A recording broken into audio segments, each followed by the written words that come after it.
tornem a veure, la veritat, tinc preguntes, senyal que la gent tingui inquietuds i voleu d'alguna manera les vostres respostes. Per tant, intentaré contestar de la millor manera que sàpiga, com sempre, i si alguna pregunta, com he dit en d'altres ocasions, no queda, o enteneu que no queda per contestar, doncs, de veritat, amb molt de plaer me la torno a plantejar i la torno a contestar sense cap mena de problema, que això se tracta, se tracta de que la informació ha de ser fluida i la gent ha de saber per què es fan les coses i per què no es fan. Aquesta també seria interessant, que penso que hi ha una pregunta que també ens pregunta per què una zona concreta no s'adequa en més bones condicions. Per tant, si us sembla, comencem per una pregunta que ens fa la Carmen, que ens parla que, en primer lloc, gràcies Carmen, ens felicites per la iniciativa, i després ens preguntes quin tipus de suport donem als nous emprenedors o a algú que realment vol iniciar-se en el món de l'empresa. Segur, i t'ho dic molt sincerament, segur que ens podria millorar, segur.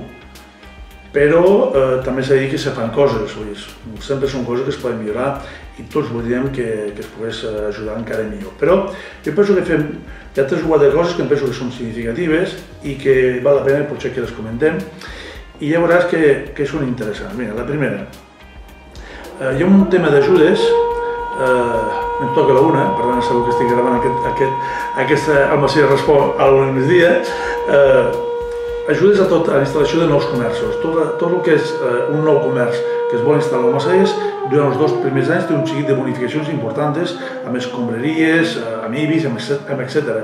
Per tant, qualsevol persona jove, o no tan jove, que tampoc cal que sigui exclusivament per la gent jove, sinó que qualsevol persona que té ganes de fer alguna cosa, en aquest cas, per tema de comerç, hi ha tot un seguit d'ajudes amb bonificacions. Tenim el ditxós polígon industrial, que sembla que això no acaba sempre, tots volíem que fos una realitat ja. De fet, tenim bones notícies d'entrada, perquè sabem que finalment Incasòl ha venut tot el polígon, per tant sabem que hi haurà la construcció de naus i això, evidentment, dona possibilitats que petits empresaris puguin comprar el seu terreny, o en aquest cas la seva nau, per muntar la seva activitat. Per tant, des d'aquí també l'Ajuntament també fa una aposta important econòmica, perquè això també ens fa que nosaltres haguem de fer accessos, etc. I per tant també és una ajuda, si més no indirecta, evidentment que no és directa, però indirecta també.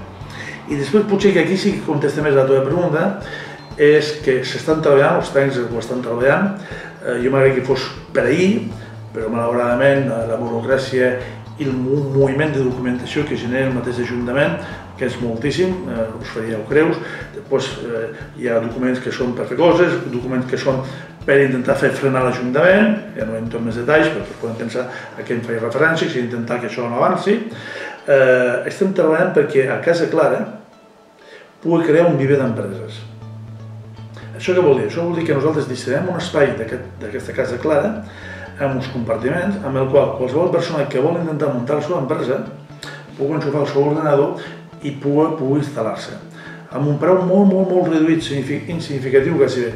Sabem que hi ha iniciatives, la Diputació de Lleida, per exemple, ho fem en molts llocs, la Paeria de Lleida també ho fa, i per tant és un tema que nosaltres aquí apostem, perquè si hi ha 1, 2, 3, 4, fins a 5, i si convingués les que fes falta, nosaltres farem ara un espai, uns boxes, en el qual nosaltres tindrem un espai calculat per 4 o 5 possibles joves que volgués muntar la seva empresa. Per tant, Carmen, jo et dic, sempre sigui insuficient, perquè tots voldrien més, però penso que no ho tenim mal enfocat.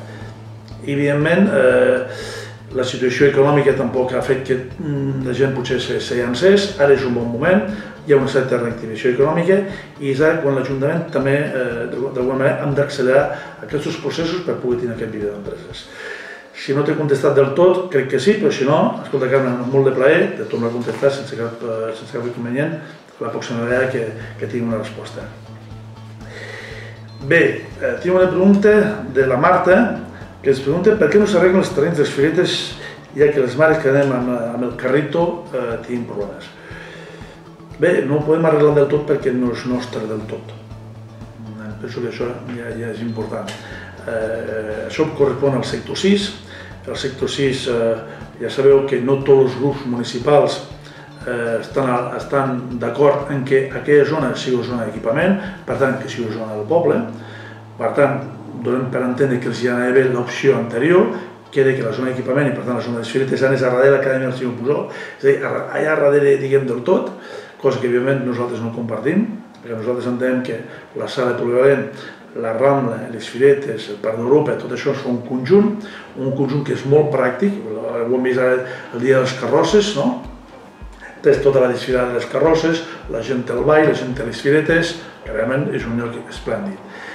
Bé, nosaltres ara hem aprovat el pla parcial del sector 6,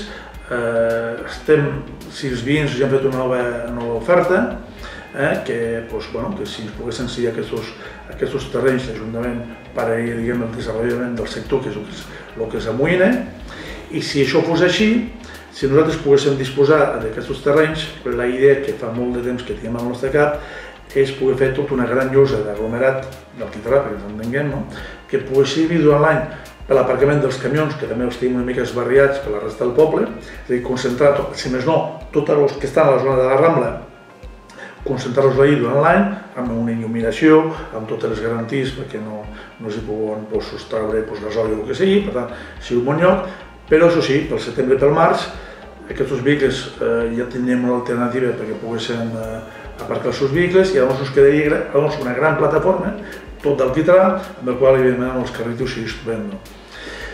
Ens interessa també, perquè penseu que aquesta festa de l'aigua, que va haver la nevada i tot això, vam tenir que fer una despesa suplementària que ens va costar 4.000 euros a Castellit. Per què? Perquè al ploure i tot això vam tenir que fer tota una graviada, vam tenir que portar grava neta, d'aquesta que no fa fang, i per tant el terreny estava bàsicament bé. Però coincideixo amb tu, Marta, que clar, si vas amb el carrito, la grava no deixa que les rodes funcionen del tot bé. Per tant, esperem de poder arribar a un acord, esperem que això es pugui fer, i ja et dic, el nostre compromís és que sigui una gran esplanada d'aglomerat. Quan ho farem? Quan us deixin. La voluntat hi és, el projecte hi és, i per tant és qüestió que això, ens deixin. D'acord? Gràcies. Tenim una altra pregunta del Josep Ramon. Bé, és una pregunta de caire més polític. Jo sincerament m'agrada més contestar a les que són del poble, però en aquest cas és de caire més polític. Em pregunta si és veritat que es va oferir en aquest cas al grup d'Esquerra Republicana entrar al govern municipal i que ells s'hi van negar sí o no. Bé, aquesta és política, sí, la veritat que sí. Precisament en aquest despatx, acompanyats en aquest cas de la nostra portaveu, que és la Vanessa Olivar, vam oferir en aquest cas als dos regidors d'Esquerra Republicana poder entrar a l'equip de govern, poder treballar pel poble de la Marseies.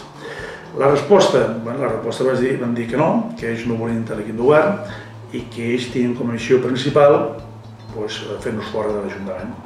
Concretament la resposta va ser et volem fer fora. Bé, és legítim, no discutir-ho, però sí que és veritat que ens hi vam oferir. De fet, val a dir, i aprofito, la veritat, aprofito perquè també ens hi vam oferir al Partit Socialista. Per tant, a vegades diu, és que l'Ajuntament no dona informació, clar, mireu, com mai a la història, tots els grups municipals, o gairebé tots, a excepció del Marseies Lliure, pel que tots sabem, i per tant és molt complicat parlar en segons qui, tots formen part d'algun organisme, cosa que no havia passat mai. Quan dic mai, és mai. Per exemple, el PSC i Esquerra Republicana es van convidar a formar part de l'equip de govern i per tant tindre regidories, és a dir, treballar com fan les altres regidores, des del Patronat d'Avis, des del Patronat d'Esports, des de la xarxa de camins, etc. Ells no van voler, d'acord. El Partit Popular i el Podem, en aquest cas el senyor Josep Maria Dobles, ells formen part com a grup municipal del Patronat d'Esports i del Patronat d'Avis. Per tant, estan a dintre, saben el que es fa i el que es deixa de fer i formen part de totes les comissions i reunions que es fan. Per tant, això vol dir transparència, això vol dir informació. Clar que el discurs fàcil per justificar-se és dir, no ens donen informació i això me quedo tranquil. No, sabeu que no és així, que formen part. I a més, a la fundació del museu, que sempre diuen, què passa a la fundació? Bé, la fundació està representat i formen part de tot l'organisme, el Partit Esquerra Republicana, forma part el Partit Popular, forma part el senyor Dobles, en aquest cas en Poblem, i el PSC va dir que no volia formar part. Per tant, m'assumeix que es van excloure. Per tant, en aquest cas, Josep Ramon, que sàpigues que sí que es va fer. Per què? Perquè en el fons, malgrat les diferències que podem tindre, jo crec que tothom, o quasi bé tothom, pot tenir bones intencions i ganes de fer realment coses pel municipi. I per tant, de sortir de la premissa que tots volen fer coses pel municipi. Uns tenen la sort i l'oportunitat, que donen gràcies a tota la gent que ens recolza cada elecció, de poder ser els que realment transformem el poble d'Almacés en el que a poc se va veient i que es va valorant. Però no ho volem fer sols, i per això us ho oferim a aquests dos partits que formen part, que facin part de l'equip de govern, facin part. I els altres, per raons diferents, per dir, si vosaltres no entreu, però que estigueu els òrgans importants, que són organismes autònoms del mateix Ajuntament, que són la Fundació del Museu, que són el Patronat d'Avis i que són en aquest cas el Patronat d'Esports. Per tant, imagineu, estan tots a tot arreu. Bé, no sé si t'he contestat i si no, potser m'allarguen més, però bé, són aquelles preguntes que de veritat t'agraeixo que me la facis també, però gràcies, deixo-m'ho així. Bé, tenim el Marc que ens fa una pregunta sobre la llei de memòria històrica i sobre plaques relacionades amb el franquisme. Bé, Marc, estem al 2018, des de 1979 que tenim un govern municipal democràtic i per tant tenim ajuntaments.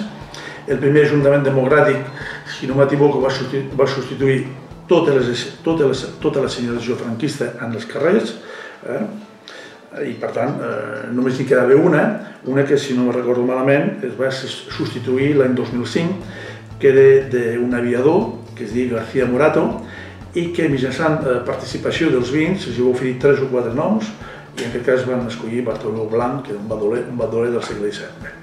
Són uns veïns que van escollir el nom, però va ser ni tan sols nosaltres. Nosaltres vam dir, mira, tenim un carrer que encara es diu, o té una herència en aquest cas, d'aquell moment bèl·lic entre diferents ideologies de l'estat espanyol en aquell moment, la Guerra Civil, i els veïns van escollir aquest. Sí que vam insistir en que concretessis una mica més. Intuïm que podria ser que facis referència no a plaques, diguem, de noms de carrer, sinó que podrien ser aquestes plaques més petites que hi ha en diferents blocs de pisos en què fiquen Ministerio de la Vivienda, tal i que qual. Bé, aquest tema, la veritat, nosaltres en diverses ocasions, si no m'equivoco, la tornem a parlar aquí, s'ha informat a la comunitat de veïns, que són els titulars, que valorin si volen seguir mantenint a la seva porta d'entrada aquesta petita placa que fica Ministerio de Ministerio, en aquest cas, de la Vivenda. D'entrada entenem que hauria de ser la mateixa comunitat que ho valori, això, Marc. Si fa referència a aquests. Els carrers t'he contestat que crec que no hi ha cap, i si n'hi ha algun, m'ho recordes perquè se'ns ha escapat a nosaltres i a tots els altres governs anteriors. Per tant, crec que no. Si són aquestes plaques que potser tu realment ens preguntaves, pensa que això forma part d'un edifici privat i per tant hi ha una comunitat de veïns i nosaltres en tot cas el que farem, ja em dic que s'ha fet en alguna ocasió, si no recordo malament, és ficar-ho en valor i dir, escolteu, hi ha una llei de memòria històrica, seria interessant que pogués valorar si vol mantenir aquesta placa o no. D'entrada, Marc, aquesta és la nostra postura. Nosaltres d'entrada no irem ahir amb el tornavís amb propietats privades a desmuntar-ho. Penso que la nostra responsabilitat, si més no, és comunicar-ho i que siguin en aquest cas els propietaris que decideixen. No sé si t'hauré contestat com tu volies, Marc, però crec que és prou clar i si no, cap problema, m'ho tornes a preguntar i si vols ho parlem per aquí, ho parlem per les xarxes, que ja saps que no hi ha cap problema en poder parlar amb tothom. Bé, l'altre és d'Alexandre. Alexandre, suposo que ho sé. Me pregunta per què no s'han netejat les fonts del Parc de l'Aigua i del Parc d'Europa de forma més sovint. Bé, el Parc d'Europa penso que està bé, a veure, es fa bé, aixeca les papeleres, i això ens hi ha algun problema perquè les bosses de patates se'n van a, les bosses de pipes se'n van a l'aigua. Intentem que sempre estigui bé, jo crec que en general està bé. Estaven buides, sí, estaven buides perquè normalment a l'hivern, sobretot quan es van anunciar que hi hauria una baixada molt forta de temperatures, vam decidir, tècnicament, els tècnics van decidir, escolta, val la pena, les buidem, perquè si no, si hi ha una baixada molt forta, ens pot fer molts danys a tot el que és les canonades, a les bombes, etc. I a la mineta gastes 3 o 4.000 euros ràpid. Per tant, les buidem i esperem. Sí que és veritat que en d'altres anys, per la festa de l'aigua, tot funcionava. Però també m'has de reconèixer que hem tingut nevada, hem tingut moltes complicacions i això se'ns ha fet retrasar una mica més. Si no estic equivocat, la font de l'Ateneu està tota pintada, aquesta setmana s'ha pintat, el parc de l'aigua està tot pintat de les bases, i si no estic equivocat, la rotonda del carrer Major, a la font, crec que si no està a punt, està a punt. Per tant, perdona per aquest retard, t'agraeixo la pregunta perquè això vol dir que tens una bona sensibilitat d'aquestos que a mi també comparteixo, que és tenir el poble en les millors condicions del món, i per tant t'agraeixo la pregunta, i també ens serveix que no ens hem de despistar perquè a la mínima ens fem una pregunta en aquest sentit. Per tant, escolta, moltíssimes gràcies per la teva pregunta. Bé, tenim una altra pregunta, que és de l'Arseni, i ens pregunta si està previst millorar la il·luminació del carrer Prat de la Riba. Bé, segons es comenten a la gent que l'entén, el que és la il·luminació és la que pertoca des del punt de vista. El tema de la llum té uns mínims, uns màxims que estan marcats per normativa de la Unió Europea i per tant en aquest cas la compleix. Prat de la Riba és un carrer molt llarg, és un carrer molt complicat, ens ha generat una inversió molt important i suposo que deus de viure al carrer Prat de la Riba, per tant intuïxo. Per tant, ha sigut un esforç econòmic molt important per l'Ajuntament d'Almacelles i encara no m'ha quedat perquè encara ens falta tota la capa d'aglomerat fins dalt. Per tant, si la llum reuneix les condicions tècniques, no tenim previst substituir-la a curt termini. El que sí que hem canviat ara són totes les llums que hi havia a la plaça Fortuny, que hi ha llums, no recordo exactament com s'ha dit, que són d'aquestes que estan ja fora de normativa, i s'han col·locat dues torres amb focus de LEDs. El que sí et puc avançar és que el que ja s'està fent és que ja portem, si no m'equivoco, a prop entre 50 i 100 faroles ja substituïdes, que ja les canviem totes a LEDs i per tant millorem en aquest cas la il·luminació. Si se van fonent al carrer Prat de la Riba, sàpigues, Arseni, que s'hi van canviant en aquest cas a LED i per tant tindrem també aquesta millora de llum que a tu sembla que t'interessa. Però fer una proposta de substitució de tota la il·luminació no ho farem a curt termini, ho farem quan convingui, perquè vull que entenguis, sisplau, que hem d'intentar que els recursos, després de fer aquesta inversió tan important al carrer Prat de la Riba i no s'ha acabat encara, l'haguem de també atendre d'altres llocs del poble. Per tant, seguirem fent això i la veritat, en quan se fonguin, tindrem LEDs i espero que tinguis la paciència de que quan puguem més endavant, que irem arreglant el poble a poc, puguem fer una altra actuació amb molt de gust, és un carrer important per ser molta gent també, però intentarem fer això. Per tant, Arseni, espero que hagi contestat la teva pregunta. Bé, que tinc una última pregunta. No, tinc dues més. Una és del David, que em pregunta els criteris de la festa major. Caram, això de la festa major sempre és complicat, això. Les festes majors sempre és suposo que és complicat per un sistema, però jo tinc, al final, te vas fent una idea. Fer una festa major a gustos de tots és molt complicat. I per tant sempre ens genera gustos colores. Cada persona té les seves preferències. Per tant, clar, la comissió de festes, per dir-ho així, sempre acabeu organitzant la festa en blocs. Tenim un bloc infantil, que tots volem que sigui el millor possible i que hi hagi moltes activitats. Tenim un bloc jove. Aquest bloc jove, des de fa uns anys, crec que hem fet una cosa que és molt important, que les festes no les decideix ni cap comissió, ni cap regidor en concret, sinó que es fa mitjançant una xarxa. Una xarxa en què suposo, David, que tu estàs a dintre, i que d'alguna manera opineu i escolliu i dieu la vostra. Crec que és una cosa fantàstica. A més, és allò que sempre diem, escolti, la millor manera, entre altres coses, que no et critiquin és que ho facin els altres. Per tant, escolta, si ho feu vosaltres, en principi, oli en un llum, Per tant, t'agraeixo molt la pregunta. Per tant, pel que fa, la part jove, perquè ens entenguem, mitjançant la xarxa, si no estigui equivocat, vau escollir el Grand Prix, vau escollir el DJ, per tant, sou vosaltres que escolliu finalment la part del pressupost que podem destinar, que realment és el que vosaltres, en general, evidentment que dins del grup no tothom potser comparteix, però de forma democràtica, si més no, la gran majoria acaba escollint allò que realment us interessa a vosaltres. Pel que fa, diguem, de l'edat més alta, diguem, aquell entremig entre la gent gran i la gent jove. Bé, en aquest cas, això sí que ho fa la comissió de festes, intenta veure quin és el tipus... De fet, tenim un canvi important, que suposo que ja és generacional, que ha de ser així. Si la gent s'hi fixa, i segurament que també hi ha gent que no ho comparteix, no? Anem reduint la típica orquestra, no? El ball típic, i anem introduint grups de versions. No? Per exemple, per la festa major, o per la festa de l'aigua, el dissabte, històricament hi hagués hagut ball. Històricament hi ha hagut ball. Bé, aquest any no hem tingut ball, no hem passat tampoc.